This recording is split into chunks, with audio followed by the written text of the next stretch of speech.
अस्सलाम वालेकुम बच्चों, आज हम शुरू करने जा रहे हैं हमारा चैप्टर नंबर 6 सॉल्ट्स। ये हमारा छठा वन शॉट लेक्चर है क्लास 10 केमिस्ट्री की पूरी किताब का। अगर आपने पूरे साल नहीं पढ़ा कोई मसला नहीं, ये लेक्चर हम इसलिए तो आपके लिए डाल रहे हैं ताकि आप 2 महीनों में अपने एग्ज़ाम को आप टॉप कर सकें। अगर आपने पूरे साल कुछ नहीं समझा कोई मसला नहीं, ये लेक्चर आपने ध्यान से सुनना है और मेहनत करनी है आपने अब 2 महीनों के लिए, और आप भी है ना अच्छे मार्क्स ला सकते हैं अपने पेपर के लिए। हम आपको आपके एग्जाम की तैयारी करा रहे हैं, इसलिए ये लेक्चर हम वन शॉट लेक्चर्स डाल रहे हैं पूरी किताब। साथ में आपकी एग्जाम की तैयारी के लिए हमने कमेंट सेक्शन में सबसे पहला कमेंट है, यहाँ पे हमने नोट्स डाले हैं आप लोग के लिए फ्री के। आप इसको जाके खोलेंगे तो आपके पास गूगल ड्राइव की लिंक खुलेगी, उसमें नोट्स पड़े हुए हैं तमाम के तमाम सारे टॉपिक्स के, सब्जेक्ट्स के। और ये कोई एमी नोट्स नहीं है, ये हमारे बैच के जो 300 बच्चे हैं जिनके 90% से ज़्यादा मार्क्स आए थे उनके नोट्स हैं, हमने कंपाइल करके डाले हुए हैं ताकि आप भी है ना एग्ज़ाम की तैयारी कर सकें। ये 2025 के हमारे बैच के टॉपर बच्चों के नोट्स हैं, तो वो नोट्स जाके आप खोल लें। और साथ में आप हमारी बैच भी ज्वाइन कर सकते हैं ताकि आप भी उन बच्चों की तरह आप 90% मार्क्स ला सकें। हम A to Z आपको सारे कॉन्सेप्ट्स पढ़ाते हैं, most important topics, most important questions, model paper, और साथ में 3 गेस्ट पेपर्स भी देते हैं with special exam writing sessions. इसलिए तो हमारे इतने सारे बच्चे हैं जिनके 90% मार्क्स आते हैं। हमारे पास पाकिस्तान की बेस्ट फैकल्टी यहाँ पे पड़ी हुई है। तो बैच ज्वाइन करने के लिए आपको 800 रुपये सिर्फ एक सब्जेक्ट के, और अगर आप सारे सब्जेक्ट्स लेते हैं 7 के 7 सब्जेक्ट्स तो उसके 3000 रुपये। 2 महीने में हम आपको जीरो से हीरो बनाएंगे ताकि आप भी 90% मार्क्स ला सके सारे सब्जेक्ट्स में। बैच अगर आपको ज्वाइन करनी है इस नंबर पे आप मैसेज कर लें हमें, और ये नंबर डिस्क्रिप्शन में भी पड़ा हुआ है, आप हमें मैसेज कर लें, हम आपको ऐड कर लेंगे हमारी रिविजन बैच में। तो अब हम शुरू करते हैं हमारा चैप्टर नंबर 6 सॉल्ट्स का वन शॉट लेक्चर। कैसे हैं आप सब? I hope you are all fine. आज हमें अपना नया चैप्टर स्टार्ट करना है which is about the salt. सबसे पहले सॉल्ट से पहले कुछ बात है कि जब हमने ऐसे सॉल्ट ऐसे कंपाउंड्स होते हैं या आपके पास आयोनिक कंपाउंड्स होते हैं, यानी आपके पास दो आयंस आपस में कंबाइन होते हैं, ठीक है।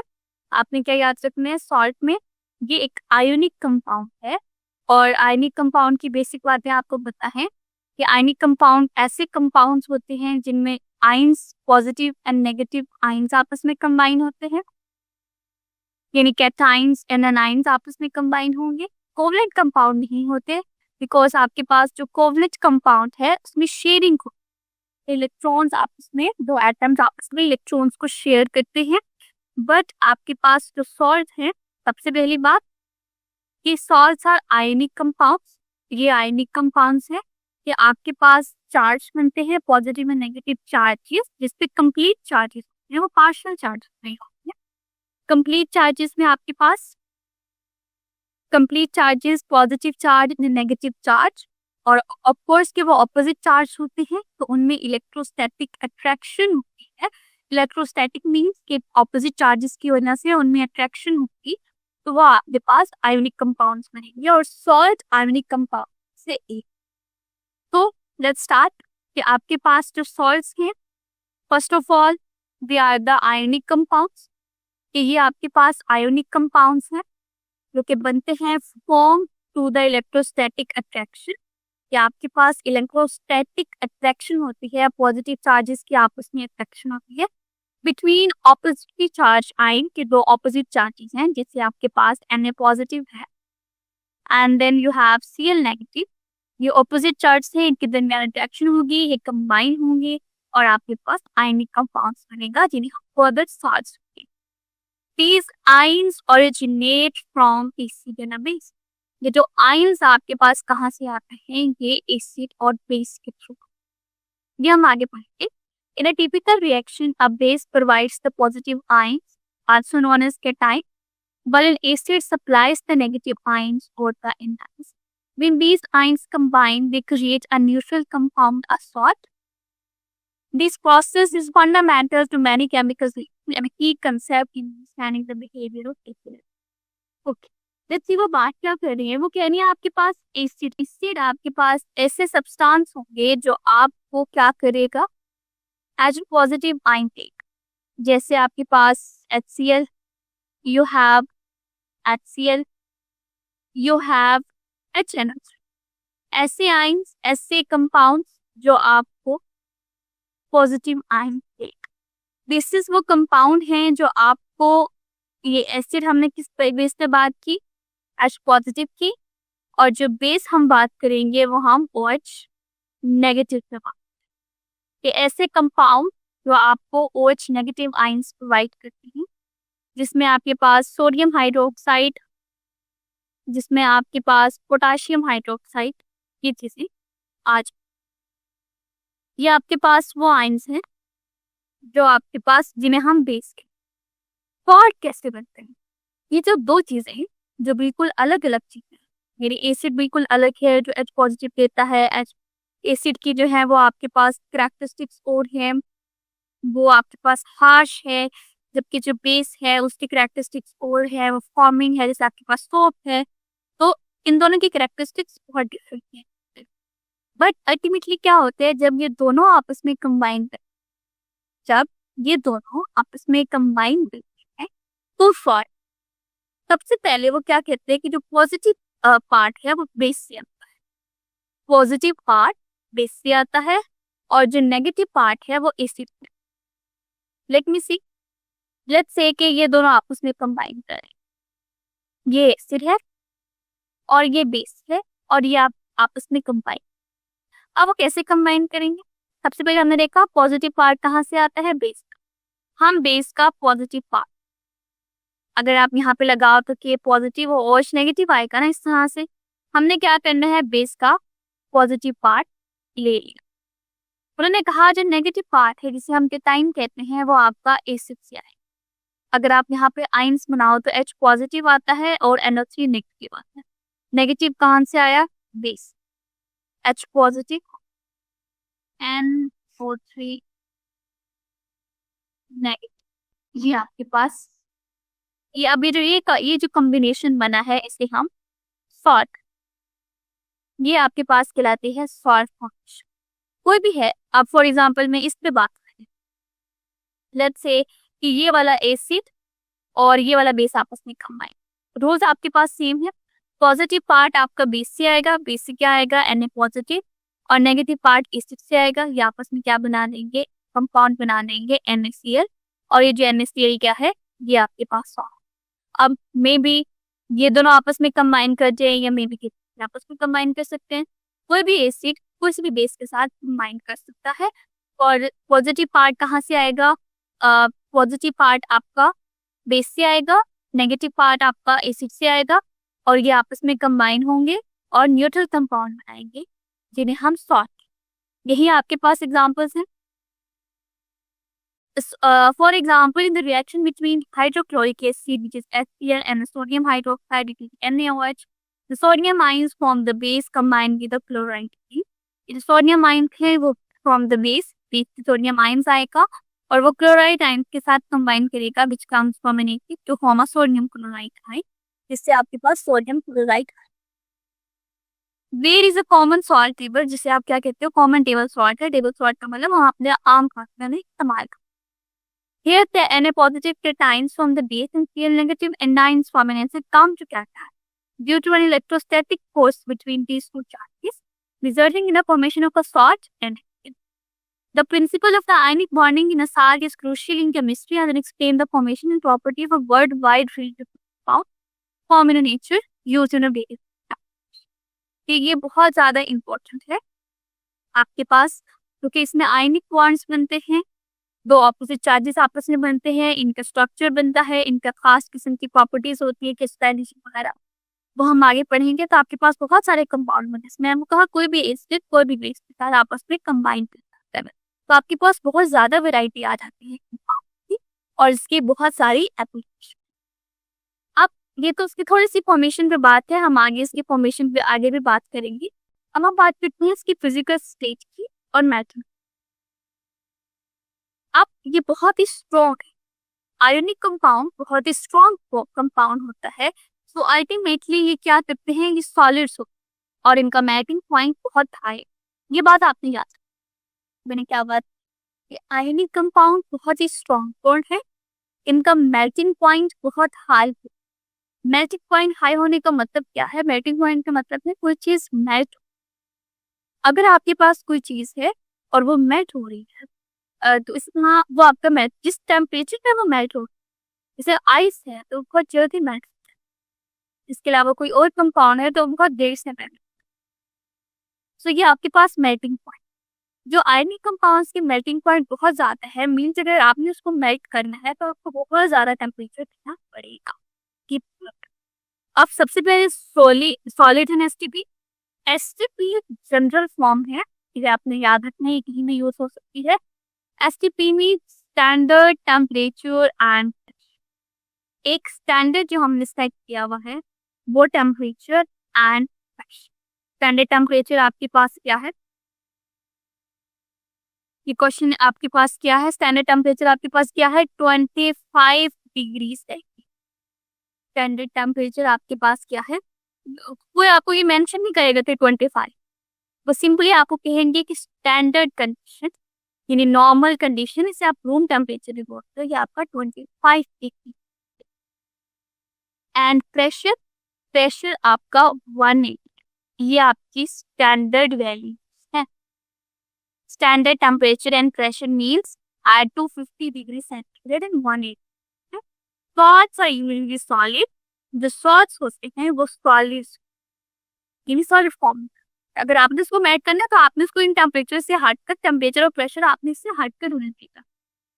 This is due to the strong electric force of attraction between the opposite, right.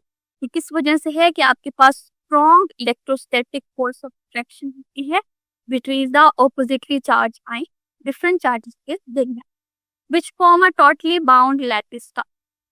आप इनमें पॉजिटिव और नेगेटिव आयंस कंबाइन होते हैं। ऑफ कोर्स के एक आयन से कंबाइन नहीं होंगे, मिलियंस में आपके पास आयन होते हैं पॉजिटिव और नेगेटिव, वो स्पेसिफिकली अरेंज करके वो आपस में क्या करते हैं, स्पेसिफिकली अरेंज, और उन्हें हम लैटिस स्ट्रक्चर, सॉल्ट्स का जो स्ट्रक्चर होता है हम उसे लैटिस स्ट्रक्चर नहीं, हम आ जाते हैं। ये नेक्स्ट टॉपिक यही है। These force requires significant energy too। ये वो फोर्सेस हैं जिनमें आपके पास काफी सिग्निफिकेंट एनर्जी है, इसकी वजह से लाइक आपके पास जो इलेक्ट्रोस्टैटिक फोर्स ऑफ अट्रैक्शन की बात है, ये जो इलेक्ट्रोस्टैटिक फोर्स ऑफ अट्रैक्शन है दो आयंस के दरमियान, ऑपोजिटली चार्ज आयंस के दरमियान, काफी हैवी। आपने अगर उसे तोड़ना है तो आपको बहुत ज्यादा एनर्जी देनी पड़ेगी। क्या बात की, these forces require significant energy to, हाँ, ये वो फोर्सेस हैं जिन्हें सिग्निफिकेंट एनर्जी चाहिए ओवरकम, जिसकी वजह से इनकम पॉइंट हाई। अब मैंने आपको बताया इनका खास एक स्ट्रक्चर है जिसे हम लैटिस स्ट्रक्चर बोलते हैं। अब हम उस लैटिस स्ट्रक्चर पे बात, अंडर नॉर्मल कंडीशन में, यानी नॉर्मल कंडीशन का मतलब है आप ऑर्डिनरी टेम्परेचर नहीं देंगे, आप ऑर्डिनरी प्रेशर नहीं देंगे। Ionic compound are usually solid, ionic compound आपके पास सॉलिड है और well defined lattice, irregular shape में वेल डिफाइंड लैटिस का structure. This property is due to the nature of the ionic bond that holds the ion. और ये किस वजह से है, ये आयोनिक बॉन्ड की this property is due to the nature of the ionic bond that hold the atoms.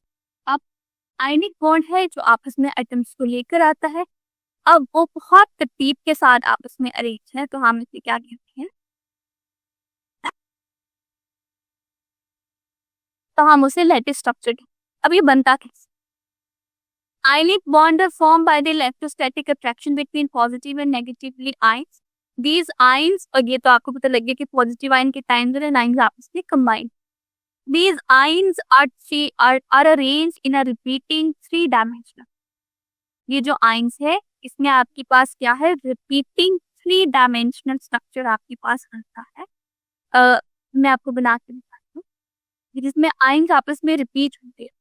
जैसे एक पॉजिटिव आयन है तो वो अपने तीनों डायमेंशनली 3-dimensionally वो कनेक्ट होता है अपने नेगेटिव आयन। इसी तरह अगर आपके पास कोई पॉजिटिव आयन है तो वो भी 3-dimensionally connect. Let me show you the picture, just give me a minute, I wanted to show you a picture. ये आपके पास स्ट्रक्चर है, इस बेसिकली एन आयनिक कंपाउंड का स्ट्रक्चर। इसमें ये जो कॉर्नर्स पे प्रेजेंट है ये आपके पास सोडियम आयन है और जो ग्रीन कलर्स के हैं वो आपके पास क्लोरीन आयन। इस तरह से आपके पास 3 डायमेंशनल स्ट्रक्चर प्रेजेंट। अब इसको बनाते कैसे हैं हम, लेट मी चेक। अब ये 3 डायमेंशनल स्ट्रक्चर है तो आपने इसको इस तरह से बनाना है। इसको बनाना इतना इम्पोर्टेंट नहीं है बट फिर भी आपको बता रही हूँ कि ये आपके पास एक बॉक्स आएगा, देन इसके बाद आपके पास सेकंड बॉक्स आएगा और ये थोड़ा सा सेम आएगा। Let me again do it. ये 1 बॉक्स, आपके क्यूब्स बनाने हैं कि आपके पास इस तरह से एक बॉक्स आया। इसी के साथ ही आपने सिमिलरली एक न्यू बॉक्स बनाना है, may be present over here. कोशिश करिए ना सेम साइज और थोड़ा साइड पे बनाना है। इस तरह से बना लिया। अब आपने क्या करना है, इन्हें आपस में कनेक्ट, ये बॉक्स इस तरह से कनेक्ट हो गया, it will connect over here, it will connect over here. ये बेसिकली थ्री डायमेंशन का पता है, सब बॉल होती है आपके पास तो वो गोल होती है और वो चारों साइड से आपके पास प्रेजेंट, वो 3 डायमेंशन। अब अगर मैं बॉल को यहाँ पे रिप्रेजेंट करूंगी तो वो तो मैं सिर्फ सिंपल सर्कल ही बनाऊं, है ना। अब बॉल का जो पीछे वाला साइड है, जो आगे से बाहर निकली हुई बॉल है, वो तो नहीं ना फील होगी उससे। तो वो आपके पास 3 डायमेंशनल स्ट्रक्चर है और हम इसे 2 डायमेंशन में बना रहे। इसी तरह आपने एक और बॉक्स बनाना है जो कि इनको आपस में कंबाइन करेगा। Over here, over here, over here.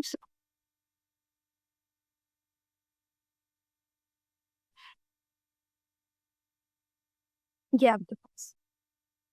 अब आपने यहाँ पर आप क्या करना है, आयंस बना। ये आपके पास एक नेगेटिव, यहाँ पे जो चारों मेन कॉर्नर्स है ना, आप इस पर over here, over here, okay, यहाँ। अब इनके दरमियान में दूसरा सेकंड लाइन आएगा, ओवर हियर, ओवर हियर, यहाँ पे इनके दरमियान में over here, over here, over and over here. आप यहाँ पर अब इन दोनों के दरमियान में आपके पास, इन दोनों के दरमियान में, इन दोनों के दरमियान में, और यहाँ पे आपके पास ये दो दो अगर जैसे मैंने पर्पस है, फॉर एग्जाम्पल मैंने पर्पस और ये माइंस बना, इनके दरमियान में एक नेगेटिव माइन है, अगर क्लोरीन, और यहाँ पे ओवर हियर। ठीक है, ये आपके पास 3 डायमेंशनल स्ट्रक्चर है और आप इसे ऐसे ही रिप्रेजेंट कर सकते। अब आपके पास एक लाइन ऐसे भी आएगी, मैं इन्हें भी आपस में कनेक्ट कर देती हूँ,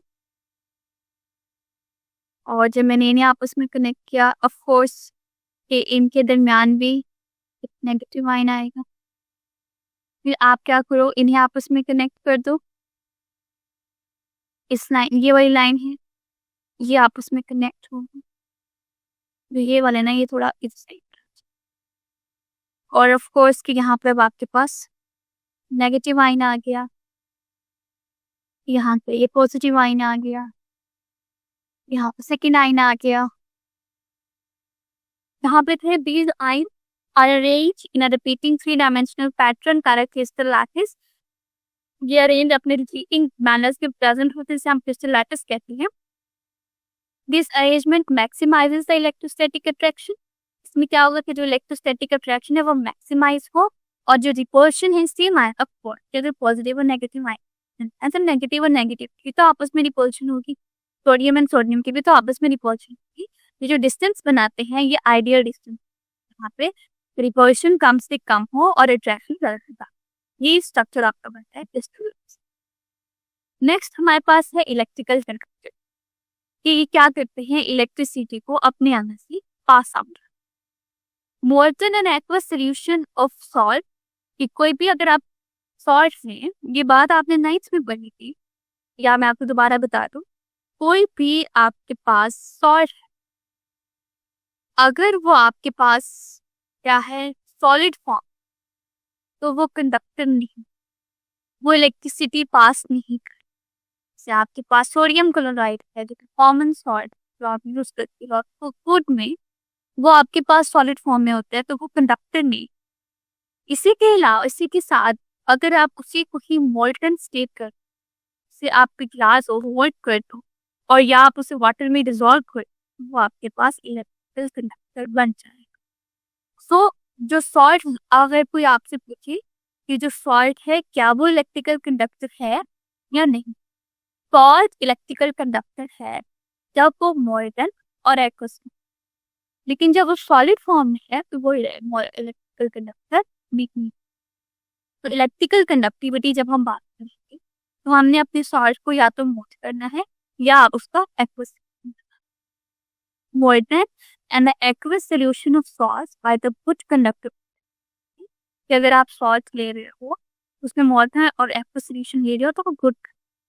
अब रीजन तो सेम है जो बाकी कंडक्टर्स में होते हैं, क्योंकि इसमें फ्री मूविंग आयंस। जो सॉलिड स्ट्रक्चर से ऊपर हमने क्रिस्टल लैटिस बनाया, उसमें एक आयन कितना फिनली बाउंड अपने नेबरिंग आयंस, तो उसका सेपरेट होना या उसका मूव करना। कंडक्टिविटी क्या है, इलेक्ट्रिक कंडक्टिविटी क्या है, आयंस का या इलेक्ट्रॉन्स का मूव करना। अब जहां जिसमें आयंस आपस में बहुत स्ट्रांगली अटैच हैं वो बहुत कम इजीली मूव होंगे, जबकि दूसरे साइड पे जो आयंस हैं जो बहुत स्ट्रांगली अटैच हैं वो इतना इजीली नहीं होंगे। तो जब सॉल्ट आपने क्रिस्टल लैटिस का स्ट्रक्चर देखा तो वहां को सॉलिड स्टेट, उसमें जो आयंस हैं वो मूव नहीं करेंगे, तो आयंस प्रेजेंट नहीं होंगी, कंडक्टिविटी नहीं है।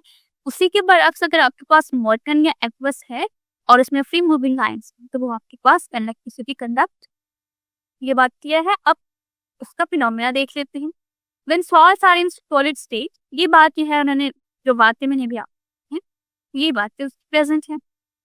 When salts are in solid state, ये जब आपके पास सॉल्ट सॉलिड स्टेट में है, these ions are held together, वो जो ions हैं वो आपस में जुड़े हुए हैं in a rigid lattice structure, एक सख्त से lattice structure में, rigid का मतलब hard, tough, by strong ionic bond, ionic bond. In this state the ions are not free. उस स्टेट के अंदर जब आपको सॉलिड स्टेट के अंदर जो आयंस हैं वो फ्री टू मूव नहीं है, तो the solid salts do not conduct electricity. जो सॉलिड salts हैं वो इलेक्ट्रिसिटी कंडक्ट नहीं करते। अपॉन मेल्टिंग, जब आप उसे melt, the rigid structure lattice breaks down to, जो रिजिड लैटिस है वो टूट जाता है। क्यों? क्योंकि उसमें हाई स्ट्रक्चर होता है, high temperature. The ions become free to move in a molten state. अब मोल्टन स्टेट है तो आपके पास जो आयंस है वो अब मूव कर सकते हैं, और अगर आप उनकी मूवमेंट को कंट्रोल करते हो तो वो आपकी electrical conductivity. These free moving positive cations and negative anions can carry the electric charge. ये जो फ्री मूविंग केटायंस और एनायंस हैं ये इलेक्ट्रिकल चार्ज है बेसिकली। इससे क्या होगा, allowing the molten state to conduct electricity. इससे क्या होगा कि जो आपके पास मोल्टन स्टेट है वो इलेक्ट्रिसिटी कंडक्ट कर सकती है। ये तो मोल्टन स्टेट की बात होगी। सिमिलरली तो मोल्टन स्टेट में होगी, अब वाटर में कैसे डिसॉल्व करेंगे। Similarly when the salts dissolve in water, जब आपके पास जो सॉल्ट है वो वाटर में डिसॉल्व है, dissociate into their constant ion, वो जो क्योंकि जिस आयन से मिलकर वो बना हुआ होता है ना वो उसी आयंस में कन्वर्ट हो जाता है। Due to the polar nature of the water molecule, कि आपके पास जो वाटर मॉलिक्यूल्स हैं उनकी पोलर नेचर, जो वाटर मॉलिक्यूल्स हैं वो सॉल्ट्स को अपने अपने आयंस में कन्वर्ट करें। For example the sodium chloride dissociate into एनापोर्टिक, जिस आयन से वो मिले हैं। क्या हुआ कि जब आप वाटर में डिसॉल्व करते हैं तो वो अपने अपने आयंस में जाएंगे। These ions are now surrounded by the water molecules. अब जो आयंस है इन वाटर मॉलिक्यूल्स भी तो प्रेजेंट है, but can move freely with in a solution. वो सॉल्यूशन में अब इजीली मूव कर सकते हैं। कोई भी सॉल्यूशन है या वाटर है वो क्या करता है, वो पाथवे प्रोवाइड करता है मूव करता है। अगर आपके पास सोडियम में नेगेटिव आयंस हैं तो वो पहले तो जुड़े हुए थे, जब आप वाटर में डिसॉल्व करोगे वो अपने अपने आयंस में कन्वर्ट हो जाएंगे और वो मूव करना शुरू कर देंगे, उन्हें पाथ मिलता है। When an electric potential is applied, अब आप क्या कर रहे हो, हम इलेक्ट्रिक पोटेंशियल यानी बैटरी के साथ इसको कनेक्ट कर रहे हैं। Cations migrate towards the cathode. अब वो इलेक्ट्रोलाइसिस वाला फिनोमिना आपके पास होगा कि आपके पास इलेक्ट्रिकल पोटेंशियल आपने प्रोवाइड किया। इलेक्ट्रिकल पोटेंशियल मीन्स कि आपके पास पॉजिटिव एंड नेगेटिव इलेक्ट्रोड आ गया। अब जब आपने इलेक्ट्रिकल पोटेंशियल प्रोवाइड किया तो सारे अपने अपने रिस्पेक्टिव आयंस में कन्वर्ट हो जाएंगे। तो कैटायंस हैं वो कैथोड की तरफ चले जाएंगे, कैटायंस यानी कि नेगेटिव है, और कैटायंस पॉजिटिव है, कैथोड नेगेटिव है, वो इसकी तरफ मूव कर जाएंगे। जो एनोड है वो आपके पास एनाइंस है, नेगेटिव आयंस है, वो एनोड की तरफ मूव कर जाएंगे। इस तरह से आपके पास सर्कल कंप्लीट हो जाएगा और इलेक्ट्रिकल कंडक्टिविटी होगी जो हमने इलेक्ट्रोलाइसिस में की, वही चीज होगी। In both molten and an aqueous state, आपके पास जो मोल्टन और एक्वस स्टेट है दोनों में the ion lattice is destruct. जो आयन का जो लैटिस स्ट्रक्चर है, जो ये वाला स्ट्रक्चर है, ये डिस्ट्रक्ट हो जाएगा, खत्म हो जाएगा, ये टूट जाएगा। Free moving ions under the influence of electric charge, जो फ्री मूविंग आयंस हैं वो इलेक्ट्रिक फील्ड के इन्फ्लुएंस में आकर इलेक्ट्रिसिटी कंडक्ट। नेक्स्ट है आपके पास high melting in a boiling.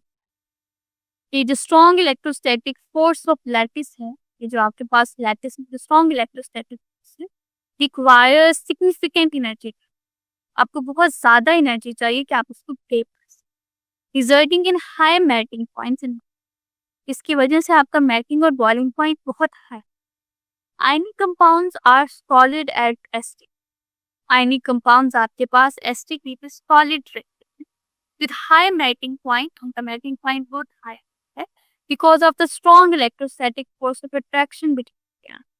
उनके आयंस के दरमियान जो इलेक्ट्रोस्टैटिक फोर्स ऑफ अट्रैक्शन है वो बहुत high, which had their ions in a fixed position। इनकी वजह से वो जो आयंस हैं फिक्स पोजीशन पे आ जाते हैं और सॉलिड में उनका मेल्टिंग पॉइंट बहुत हाई है। सेकंड आती है हार्डनेस एंड हार्डनेस मींस सख्ती। Lattice stiffness makes ionic compounds hard. वो जो लैटिस स्ट्रक्चर है वो आयनिक कंपाउंड को बहुत हार्ड बनाता है। However, when a voltage is applied, जब आप वोल्टेज को अप्लाई कर, light charge ions can be pushed together, causing the repulsion and brittleness। brittleness का मतलब क्या है, इजीली से टूट जाए। हर वो चीज जो आप हाथ में लेते हो आप उसे आराम से तोड़ सकते हैं। ग्लास है वो ब्रिटल है, क्यों, क्योंकि आप उसे मारोगे वो टूट जाएगा। इसी के साथ आपके पास वुड लकड़ी है वो ब्रिटल, क्यों, क्योंकि वो है आप उसे मारोगे वो आसानी से नहीं टूटेगी, आपको बहुत हाई ब्रिटल। इसका मतलब है कि जब लैटिस है वो तो स्टिफ है। Stiff means hard. आपने वोल्टेज अप्लाई की, आयंस जो है वो मूव किए, पुश किए अपनी जगह से, उन्होंने अपनी जगह से वो हट के रिपल्शन होगी। अब वो क्या बन गया, वो ताकि आप थोड़ी सी फोर्स लगाओगे तो वो टूट जाएगा। Examples of the ionic compound, sodium chloride, potassium bromide and calcium bromate. ये आपके पास एग्जाम्पल्स हैं, sodium chloride, potassium bromide, calcium bromate, magnesium sulphate. Each of these compounds form a clear crystal lattice. हर ये जो कंपाउंड्स हैं ये clear crystal lattice, देखे ना यहाँ पर आपको कितनी साफ साफ नजर आ रहे हैं कि कौन सा एटम कहाँ पे प्रेजेंट है। क्लियर क्रिस्टल लैटिस आपके पास है that determines the structure, जिनकी वजह से उनका स्ट्रक्चर बनता है and many of the properties, और बहुत सारी प्रॉपर्टीज आपके पास आज हम पढ़ेंगे सॉल्युबल सॉल्ट। सॉल्ट्स को बनाना बताएंगे, जैसे हमने लास्ट पे डिस्कस किया था कि जो हमारे पास जैसे हमारे पास जो सॉल्युबल सॉल्ट्स हैं हमने ऊपर डिस्कस किया कि वो एसिड और बेस से मिलकर, अब यहाँ पे हम उसे प्रिपेयर करेंगे, हम उसे सेपरेट करेंगे और हम उसे purify. Soluble salt can be prepared through various methods. Salt आपकी दो तरह के होते हैं, एक सॉल्युबल सॉल्ट होते हैं और एक इनसॉल्युबल। सॉल्युबल मींस कि आप जो वाटर में आपके पास सॉल्युबल हो सके, घुल सके, डिजॉल्व। बट आपने कुछ ऐसे भी सॉल्ट देखे हैं अगर आप उसे वाटर में डालोगे तो वो क्या करते हैं कि वो प्रेसिपिटेट की फॉर्म में ही रहते हैं, यानी वो आपके पास वाटर में डिजॉल्व नहीं होते, तो होते तो वो भी सॉल्ट ही है। तो बेसिकली यहाँ पे क्या होगा कि सॉल्युबल, सबसे पहले हम सॉल्युबल सॉल्ट्स को बना रहे हैं soluble salts can be prepared through various methods. Soluble salt को आप किस तरह से बना सकते हो depending upon the nature of reactant. यहाँ पर कौन सा रिएक्टेंट इन्वॉल्व, नेचर की जो रिएक्टेंट इन्वॉल्व है उसकी नेचर क्या। We will describe 4 common methods. Reaction of acid with an alkali, जैसे मैंने आपको ऊपर हमने बिल्कुल स्टार्ट में बात की थी एसिड और बेस के रिएक्शन जिसे हम टाइट्रेशन बोलेंगे।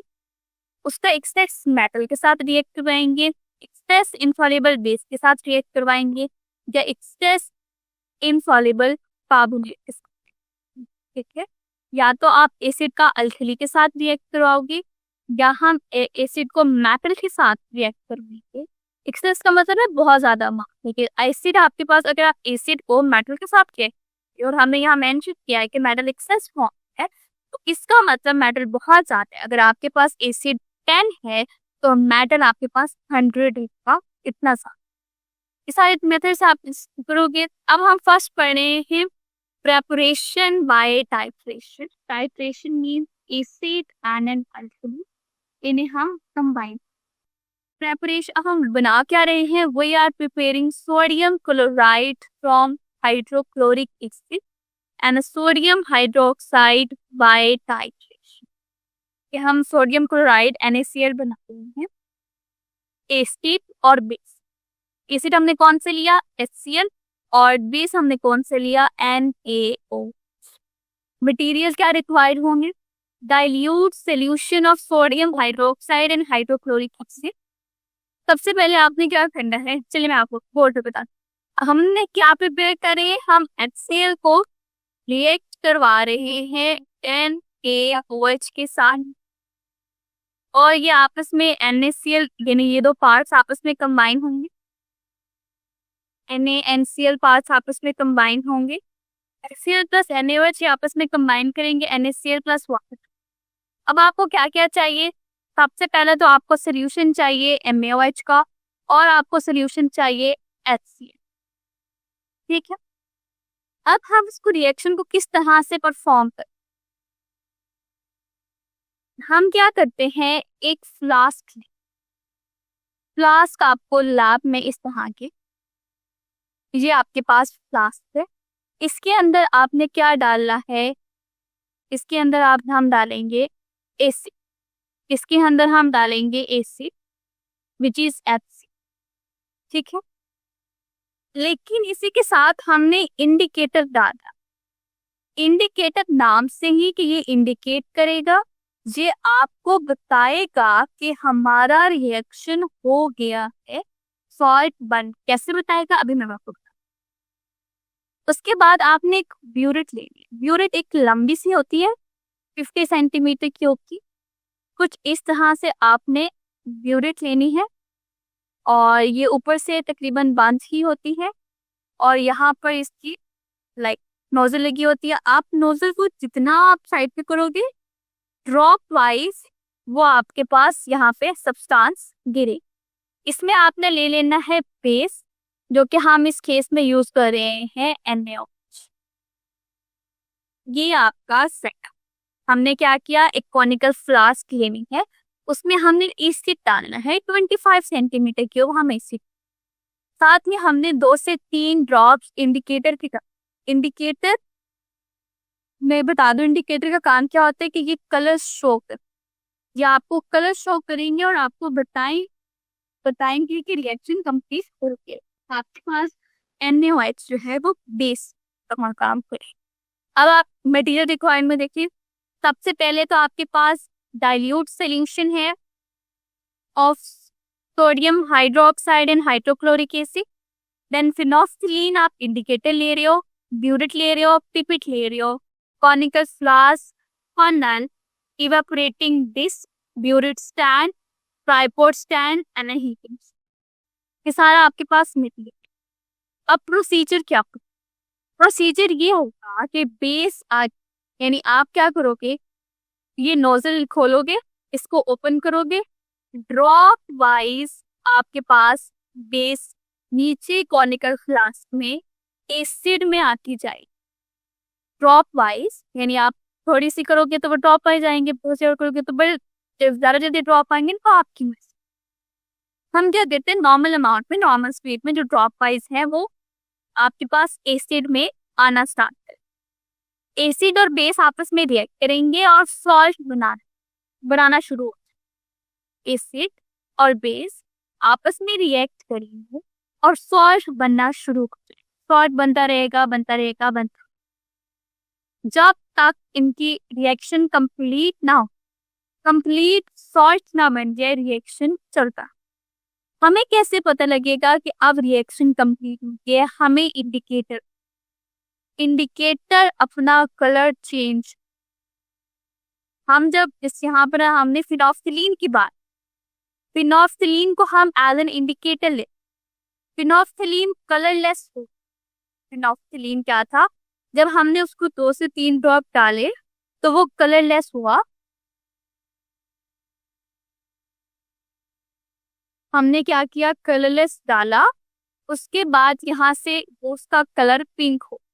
जब आप में फ्लास्क का कलर पिंक हो जाएगा, आपको पता लग जाएगा कि रिएक्शन कंप्लीट हो गया है, हमारा सॉल्ट बन गया। जी हमने क्या किया, सॉल्ट को प्रिपेयर किया। अब आप प्रोसीजर में देखो, measure exactly 25 centimetre cube of HCl solution. आप क्या करोगे, 25 सेंटीमीटर क्यूब HCl सोल्यूशन लोगे, पिपेट के थ्रू लोगे और उसे कॉनिकल फ्लास्क में डालो। साथ ही add a few drops of phenolphthalein, कुछ ड्रॉप्स आप फिनोल्फथलीन के डालोगे, जो कि आप एज एन इंडिकेटर यूज कर रहे हो, वो किसके साथ डालोगे, एसिड के साथ। आप ब्यूरेट लोगे, उसे फिल करोगे NaOH with a funnel, slowly add NaOH from the butyrate to the HCl। Slowly आप ऐड करोगे बेस को, ब्यूरेट के थ्रू आप HCl कॉनिकल फ्लास्क में ऐड करोगे।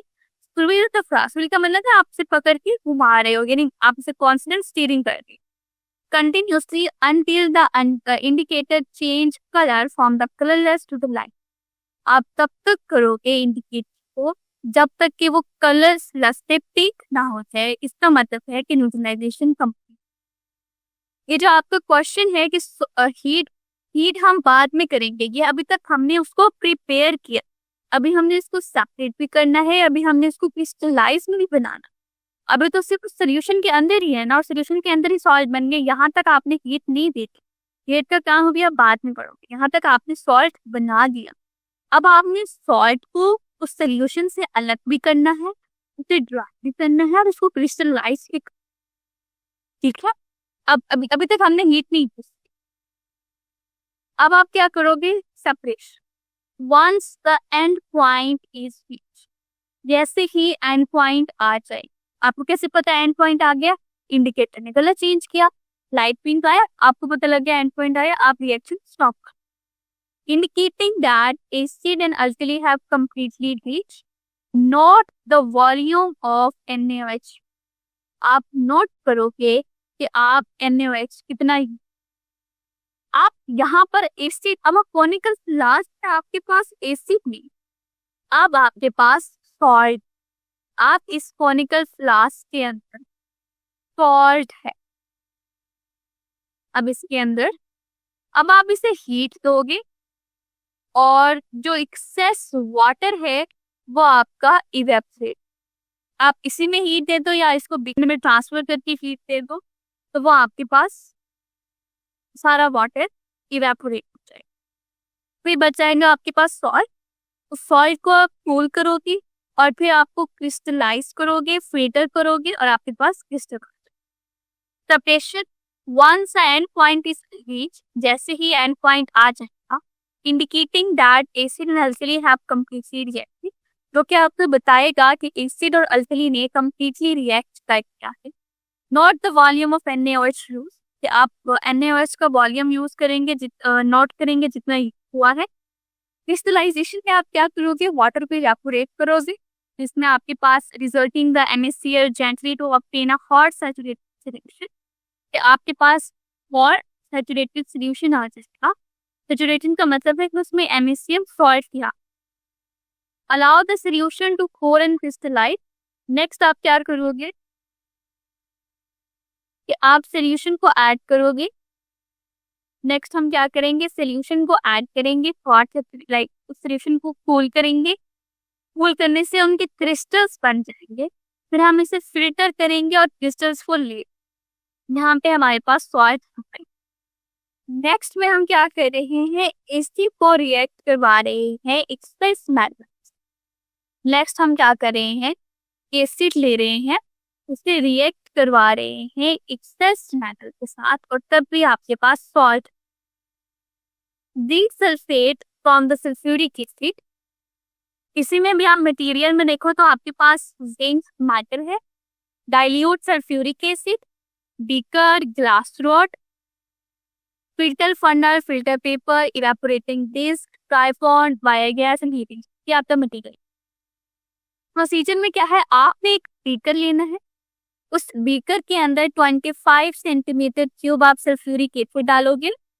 आपने एक बीकर लेना है और उस बीकर में 25 centimetre cube dilute sulphuric acid, ये जो हमने इलेक्ट्रोलाइसिस पढ़ी थी तब मैंने इन दोनों का डिफरेंस आपको बताया था। डाइल्यूट का मतलब है ऐसा सोल्यूशन आपने लेना है जिसमें वाटर की क्वांटिटी ज्यादा है और सल्फ्यूरिक एसिड की कम है, क्योंकि सल्फ्यूरिक एसिड बहुत रेयर, तो हम उसको क्या करते हैं, एक्सप्लोजन ना हो, धमाका ना हो, या इवन जो उसको कैरी आउट कर रहे होते हैं, जो रिएक्शन परफॉर्म कर रहे होते हैं, एक भी ड्रॉप गिर गया तो वहां पे बहुत ज्यादा बर्निंग होता, तो हम उसको डाइल्यूट फॉर्म दे देते हैं। उसके बाद आपने क्या करना है, बीकर के अंदर एक्सेस मेटल्स डालते जाना है, बीकर के अंदर एक्सेस मेटल्स डालते जाना। हम देखेंगे कि हमारे पास हाइड्रोजन के बबल्स बन, जैसे आपने यहाँ पे देखा कि यहाँ पे वाटर बन रही है तो वहां पर हाइड्रोजन के बबल्स बन रिएक्शन। अब रिएक्शन से क्या होगा कि जिंक सल्फेट और hydrogen gas, if all the zinc disappear, अगर तमाम जिंक गायब हो जाए, डिसअपियर हो जाए, ऐड और डालते जाए until there is some left unreacted, जब तक कि कुछ बच ना जाए अनरिएक्टेड, जो जिसने रिएक्ट, वो आपको इंडिकेट करेगा कि एसिड जो है वो पूरा खत्म हो गया, अब और एसिड नहीं बचा जिसके साथ जिंक रिएक्ट करे। फिर आपने क्या करना है, फिल्टर कर लेना है। फिल्टर करने का तरीका मैं लास्ट टाइम बताया था, आपके पास एक फिल्टर पेपर होता है, सबसे पहले आपके पास एक फनल होती है, let me draw over here, यानी उसके ऊपर से इस तरह का गोल शीशा और लाइक गोल सा सुराख, और देन पे उसके पास फनल। इसके ऊपर हम क्या करते हैं, एक फिल्टर पेपर रखते हैं, उसके ऊपर हमने एक फिल्टर पेपर अरेंज करना है। अब इस फिल्टर पेपर के अंदर हम क्या करते हैं, अपना रिएक्शन रिएजेंट डालते हैं, वो हम डालते रहते हैं। हमारे पास जो वाटर है वो नीचे आता जाएगा, जो रेजिड्यू है वो फिल्टर पेपर के ऊपर ही आ जाएगा। ये पूरा प्रोसेस होता है फिल्ट्रेशन का। Let me show you the real pic as well. I have, आपके पास बीकर था जिसमें आपने मिक्सचर लिया, जी आपके पास फनल है, फनल के ऊपर हमने फिल्टर पेपर खुद से रखना है, फिल्टर पेपर हमने रखा, हम अपने मिक्सचर डाल रहे हैं, रेसिड्यू बीच में बचता जाएगा और यहाँ से ड्रॉप बाय ड्रॉप आपके पास जो फिल्ट्रेट है वो आपके पास कॉनिकल फ्लास्क में आएगा। ये जो नीचे फ्लास्क में आएगा हम उसे फिल्ट्रेट बोलते हैं, और जो ऊपर लाइक आपके पास रह जाएगा हम उसे रेसिड्यू। इस तरह से आपने क्या कर लेना है, फिल्टर कर लेना। जो जिंक है वो लाइक जो एक्सेस जो भी चीज होगी वो ऊपर रह जाएगी, और जो नीचे आपके पास आएगा वो प्योर आपके पास कंपाउंड। अब आपने क्या करना है, उसको इवेपोरेट कर लेना है, हॉट सैचुरेटेड सोल्यूशन आपने बना लेना है। आप सोल्यूशन को कूल करो कि बाकी सारा जो कूल करने का, क्रिस्टलाइज करने का जो तरीका है ना वो सेम ही रहेगा, जो हमने लास्ट टाइम सारे सब में वो सेम ही रहेगा। हमने क्या करना है, इवेपोरेट करना है, पहले उसको हॉट करना है, फिर उसको कूल करना है। जब हम कूल करेंगे तब वो खुद ही क्रिस्टल्स बन जाएंगे, फिर हम उसको फिल्टर करेंगे तो आपके जो क्रिस्टल्स हैं वो ठीक हो जाएंगे। सॉल्युबल सॉल्ट्स का क्या मतलब है, जैसे नेम आपको बताया है कि सॉल्युबल सॉल्ट्स का मतलब है कि जो वाटर में डिसॉल्व हो जाए, और जो इनसॉल्युबल सॉल्ट्स जो वाटर में डिसॉल्व नहीं, तो वाटर में जिन्हें आप डिसॉल्व करोगे तो वो वाटर में डिसॉल्व नहीं होते हैं एट नॉर्मल टेम्परेचर। आप टेम्परेचर बढ़ाते हो, ये बात आपने समझनी है कि अगर आप टेम्परेचर बढ़ाते हो तो आपके पास, अगर आप टेम्परेचर बढ़ाते जाओगे तो आपके पास सॉल्युबिलिटी हमारी बढ़ती है।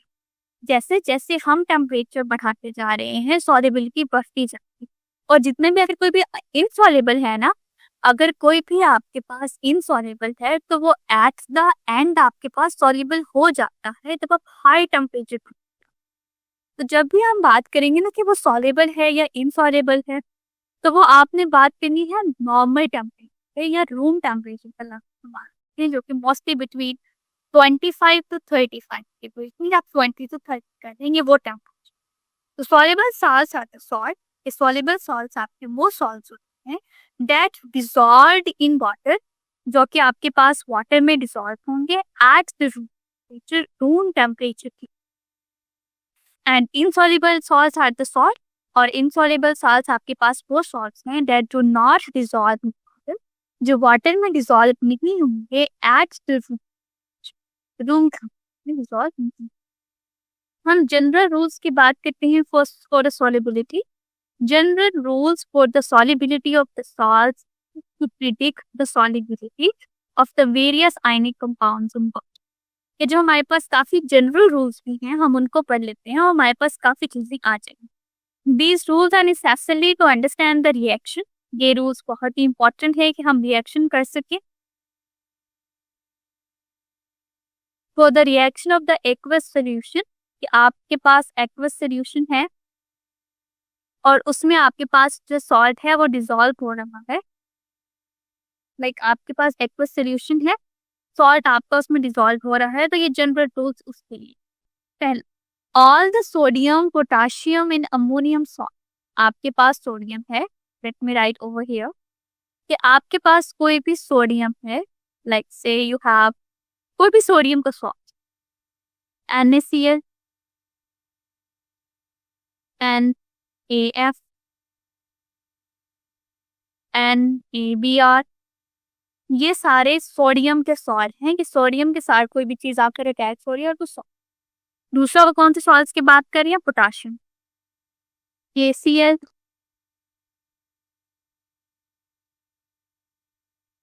K2, वो थोड़ा चेंज कर लेते हैं, K2O, K3N, ये सारे क्या हैं? पोटाशियम के salts। इसी के साथ उन्होंने अमोनिया सॉल्ट्स की बात, NH4Cl, फिर आपके पास है NH4Br, ये सारे के सारे क्या हैं? वाटर में सॉल्युबल हैं।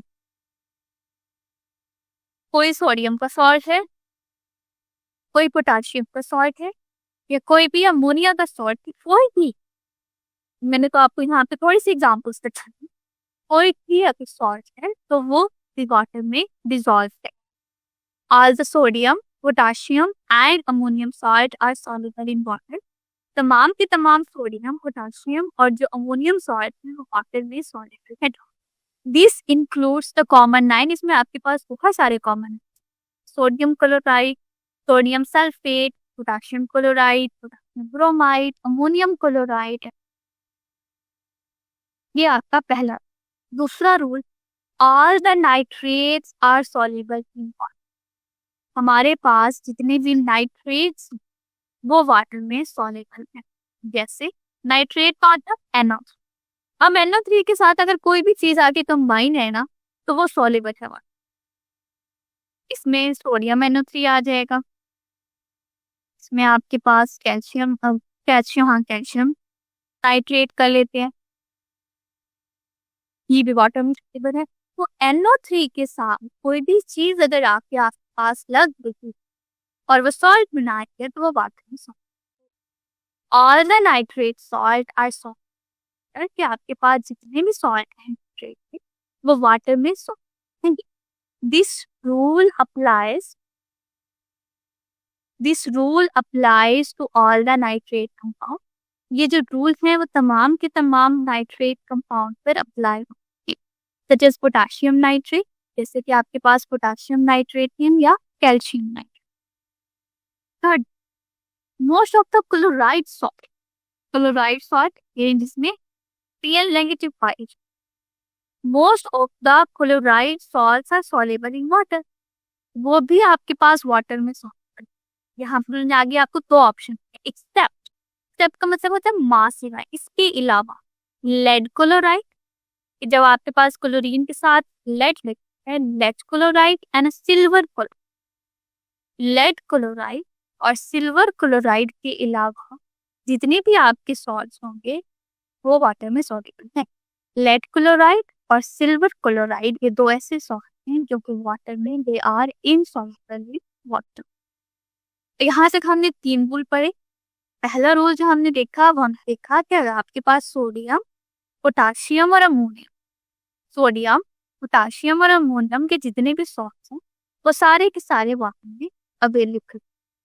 सेकेंडली, जो आपके पास नाइट्रेट है, जितने भी आपके पास नाइट्रेट हैं, जितने भी आपके पास सॉल्ट हैं जिसमें नाइट्रेट प्रेजेंट हो, वो भी सारे के सारे वाटर में अवेलेबल हैं, सॉल्युबल हैं। तीसरा हमने क्या पढ़ा कि आपके पास जो क्लोरीन है वो भी वाटर में सॉल्युबल है। जो आपके पास क्लोरीन है, हमारे पास क्लोरीन के जितने भी सॉल्ट हैं वो वाटर के सॉल्युबल हैं। 2 ऑप्शन जो मैंने आपको दिए हैं, lead chloride and silver chloride, ApCl2 and Pg, ये आपके पास वाटर में सॉल्युबल नहीं है, ये तीनों। चौथा रूल क्या कहता है कि जो कार्बोनेट्स हैं, कार्बोनेट्स का मतलब चलिए हम पहले देख लेते हैं। कार्बोनेट मतलब ये CO3, इसके ऊपर चार्ज भी होता है 2 नेगेटिव। CO3 इसके 2 नेगेटिव चार्ज हो। आज इसमें उन्होंने आपको 2 ऑप्शन, पहला तो उन्होंने कहा है कि जो आपके पास सोडियम कार्बोनेट है Na2CO3, जो आपके पास सोडियम कार्बोनेट है Na2CO3, और दूसरा आपके पास पोटाशियम कार्बोनेट, ये 2CO3। तीसरा आपके पास अमोनियम कार्बोनेट NH4CO3। ये सारे के सारे वाटर में सॉल्युबल है।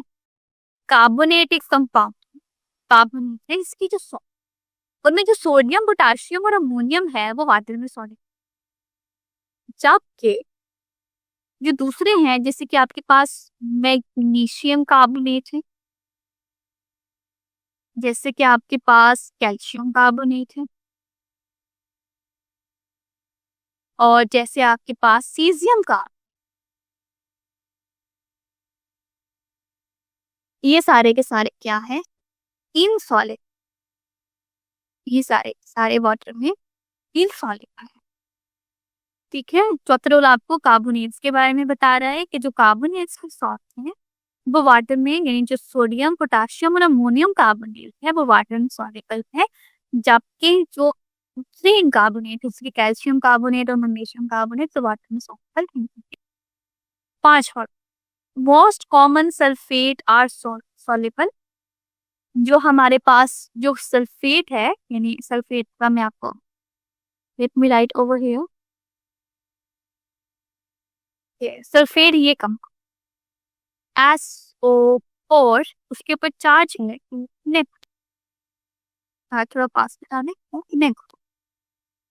ये सल्फेट, ये आपके पास वाटर में सॉल्युबल है। जो इसकी सॉल्ट है इसमें सल्फेट, उसमें जो लेड सल्फेट, बेरियम सल्फेट और कैल्शियम, लेड सल्फेट में PbSO4, उसमें बेरियम सल्फेट मीन्स BaSO4, और इसका मतलब कैल्शियम सल्फेट CS। जितने में ये जो 3 सल्फेट हैं ये वाटर में इनसॉल्युबल हैं, सॉरी ये जो सारे सल्फेट हैं, हाँ ये वाटर में इनसॉल्युबल हैं। इसके अलावा जो भी आपके पास ऑप्शन आएंगे, आपके पास और बहुत सारे आएंगे, सोडियम सल्फेट, पोटाशियम सल्फेट और ब्रोमियम सल्फेट, जो भी आपके पास ऑप्शन आएंगे वो सारे के सारे आपके पास सॉल्युबल हैं। ठीक है, बात समझ आ गई यहाँ तक? ये हमने रूल्स पढ़े हैं सॉल्युबिलिटी। तो उम्मीद है अब आपको ये पूरा टॉपिक समझ आ गया होगा एंड इससे आपकी एग्जाम की तैयारी मुकम्मल हो गई है। वापसी कमेंट सेक्शन में हमने यहाँ पे फ्री के नोट्स डाले हुए हैं टॉपर बच्चों के, तो वो नोट्स जाके आप गूगल ड्राइव की लिंक से वसूल कर लें। और अब बात आती है एंड ऑफ चैप्टर क्वेश्चंस की। ये हम यूट्यूब पे नहीं कराते। ये आप देख रहे हैं हमारे इतने बच्चों के मार्क्स क्यों आए? वो इसलिए क्योंकि आपको कॉन्सेप्ट आता है लेकिन उसका जवाब नहीं लिखना आता, इसलिए बहुत सारे बच्चों के मार्क्स नहीं आते। शॉर्ट आंसर लॉन्ग आंसर के जवाब कैसे लिखते हैं, पेपर पे लिखते कैसे, पेपर अटेम्प्ट कैसे करते हैं। इसलिए तो हमारी रिवीजन बैच आई हुई है। रिवीजन बैच में हम आपको सिखाते हैं कि जवाब कैसे लिखते हैं, पेपर कैसे अटेम्प्ट करते हैं। ये कोई नहीं सिखाता आपको पूरे पाकिस्तान में। और साथ में हम आपको 3 गेस्ट पेपर देते हैं, जिससे हमारा आधे से ज़्यादा 70% पेपर तो लग ही जाता है। तो इसलिए तो हमारे इतने सारे बच्चे हैं जिनके 90% से ज़्यादा मार्क्स आ जाते हैं। तो अगर आप हमारी रिवीजन बैच ज्वाइन करना चाहते हैं ताकि आपके भी 90% से ज़्यादा मार्क्स आएँ, तो आप ज्वाइन कर सकते हैं। पाकिस्तान की बेस्ट फैकल्टी है यहाँ पे। 800 रुपये आपने ये दे दिए, 2 महीने हम आपको A to Z सारी तैयारी करा लेंगे। और अगर आप सारे सब्जेक्ट्स के लेना चाहते हैं तो ये 3000 रुपये होंगे 7 सब्जेक्ट्स के। तो आप हमें इस व्हाट्सएप नंबर पे मैसेज कर लें, हम आपको रिवीजन बैच में ऐड कर लेंगे और आपको सिखाएंगे कि बोर्ड में टॉप कैसे करते हैं।